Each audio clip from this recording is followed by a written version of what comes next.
Hello students, the topic of the essay is my hobby.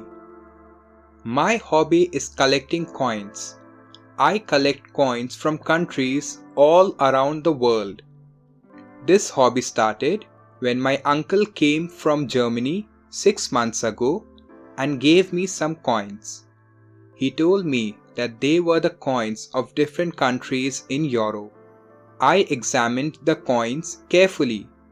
I was able to tell which country each coin belonged to. Then I asked my uncle to explain other details to me. Since then, my interest has increased. I have found that some other boys in my class also collect coins. Whenever we are free, we discuss our coin collections and even exchange coins. Now I have some books on the topic too.